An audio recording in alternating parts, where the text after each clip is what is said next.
Hello, friends.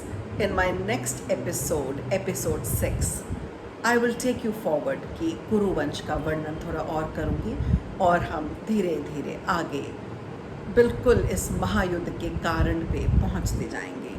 पिछले episode में हमने दुष्यंत और शकुंतला की बड़ी मनोरम, बड़ी सुंदर कहानी सुनी।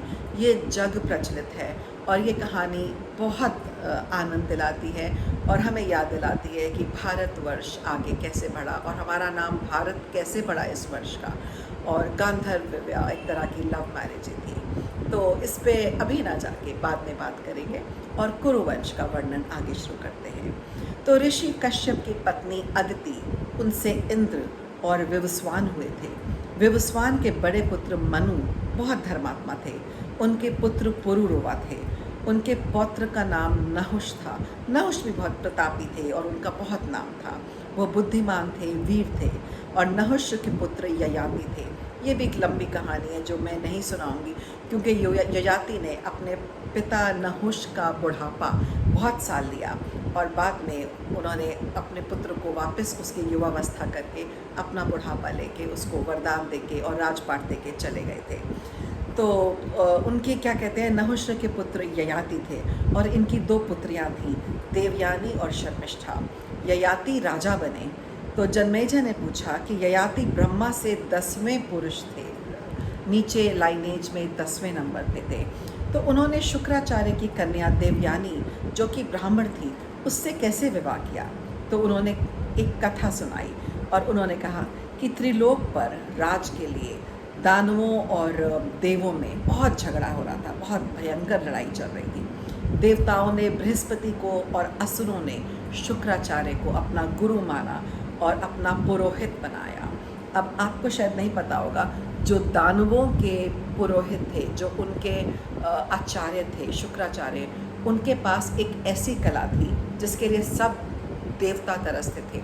वो किसी भी मृत इंसान को जीवित कर सकते थे। संजीवनी विद्या के ज्ञाता थे। तो देवता बड़े दुखी होते थे। जैसे ही लड़ाई बढ़ती थी, असुर तो फिर से जिंदा हो जाते थे उनकी वजह से, पर देवता लोग जिंदा नहीं हो पा रहे थे। तो अब ऐसा हुआ कि जब शुक्राचार्य उनके पुरोहित थे, तो आपस में उनकी शुक्राचार्य और इनकी आपस में बृहस्पति की आपस में भी तो होड़ थी, एक कंपटीशन था। तो लोग बहुत दुखी हुए। तो अब क्या करें आगे। तो जो बृहस्पति जी थे, उन्होंने क्या कहा, अपने पुत्र को बोला, उनके पास गए और अपने पुत्र को बोला कि तुम जाओ और शुक्राचार्य से संजीवनी विद्या सीख के आओ, और अगर तुम ये ना सीख पाए तो देवता लोग तो असुरों से ही हार जाएंगे। तो उन्होंने कहा कि बृहस्पति तो हमें जीवित नहीं कर पा रहे। तो बृहस्पति ने कहा कि मैं देवताओं को वापस जीवन नहीं दे पा रहा, पर शुक्राचार्य असुरों को दे पा रहे हैं, तो तुम मेरे पुत्र होने की वजह से जाओ। तो देवता लोग भी उनके पुत्र कच्छ के पास आए, उसका नाम कच्छ था, और कहा कि आप जाओ और संजीवनी विद्या सीख के आइए। तो कच्छ शुक्राचार्य के पास गए। उन दिनों के जो ब्राह्मण थे, जो आचार्य थे, बहुत महान थे, ऐसे शिक्षा देना मना नहीं करते थे। तो कच्छ ने उनको सच बताया और कहा कि मैं बृहस्पति जी का पुत्र हूँ और मैं आपसे शिक्षा लेने के लिए आया हूँ। तो अब कैसे मना करते शुक्राचार्य। तो उन्होंने कहा ठीक है, आप आइए, मैं आपको शिक्षा दूंगा, पर आपको 1000 वर्ष तक मेरे सीखना पड़ेगा और मेरी सेवा करनी पड़ेगी। तो कच्छ मान गए और वो उनके शिष्य बने। उनकी पुत्री जो थी देवयानी, जो वहाँ रहती थी शुक्राचार्य के पास, उसको कच्छ बहुत अच्छा लगा और वो कच्छ को बहुत पसंद करती थी। पर अभी तो उसका समय नहीं आया था कि वो कच्छ से मन की बात कहती। पर जब दानवों को पता चला कि ये तो बृहस्पति का पुत्र है और संजीवनी विद्या सीखने आया है, तो उन्हें बहुत गुस्सा आया। तो दानवों ने क्या करा, कच्छ का वध करा और कहा कि इसको कहीं ये जीवित ना कर दे। तो उसके टुकड़े टुकड़े करके उन्होंने कच्छ को जला दिया, उसकी भस्म बनाई, राख बनाई, और उस राख को मिलाकर शुक्राचार्य जी को पिला दिया। जब शाम हो गई, कच्छ वापस नहीं आए, तो देवयानी बहुत घबराई। वो अपने पिता शुक्राचार्य के पास गई और कहा कि कच्छ नहीं आए। तो शुक्राचार्य ने कहा मैं पता करता हूँ क्या हुआ। तो उन्होंने अपनी दिव्य दृष्टि से उसको देखा, पूरा वृतांत देखा और पता चला अरे इसकी तो मृत्यु हो गई है। तो उन्होंने जब कच्छ को आवाज़ लगाई और पूछा वो कहाँ है, तो कच्छ ने कहा मैं आपके पेट के अंदर हूँ और अब मैं क्या करूँ। तो शुक्राचार्य बहुत परेशान, बहुत विचलित हुए, असुरों से गुस्सा भी हुए। तो उन्होंने कहा ऐसा है, मैं तुम्हें संजीवनी विद्या सिखाता हूँ, तुम विद्या सीखो, मेरा पेट फाड़ कर बाहर आओ और फिर मुझे जीवित कर देना। तो कच्छ ने उनकी आज्ञा मानी और शुक्राचार्य ने उसको पेट के अंदर ही संजीवनी विद्या सिखाई। वो विद्या सीखकर कच्छ ने उसके उपरांत उनका पेट फाड़ा और बाहर निकला। बाहर निकल के उसने जो संजीवनी विद्या सीखी थी उससे वापस शुक्राचार्य जी को जीवित कर दिया। जब कच्छ ठीक हो गया, अभी तो ऑफकोर्स असुरों को तो बहुत गुस्सा आया था। जब कच्छ ठीक हुआ तो देवयानी उसके पास गई और कहा कि भाई मैं आपसे विवाह करना चाहती हूँ, और 500 साल वर्ष भी हो गए हैं और शुक्राचार्य को भी कोई आपत्ति नहीं थी। तो कच्छ ने कहा कि देवयानी तुम हर तरह से उत्तम हो, श्रेष्ठ हो, तुम में कोई कमी नहीं है, मैं तुम्हारे योग्य भी नहीं हूँ, पर क्योंकि मैं तुम्हारे पिता के पेट में रहा उस नाते से मैं तुम्हें बहन समझता हूँ। अब मैं तुम्हें अपनी पत्नी के रूप में नहीं देख सकता, मैं सिर्फ तुम्हें अपनी बहन के रूप में देख सकता हूँ। देवयानी को सुनकर ये बहुत गुस्सा आया और उसने उसको गुस्से में श्राप दिया कि तू इस विद्या को कभी भी काम नहीं कर पाएगा और उसको खुद से स्वयं उसका उपयोग नहीं कर पाएगा। तो उसने कहा कोई बात नहीं, मैं ये विद्या किसी और को सिखा दूँगा।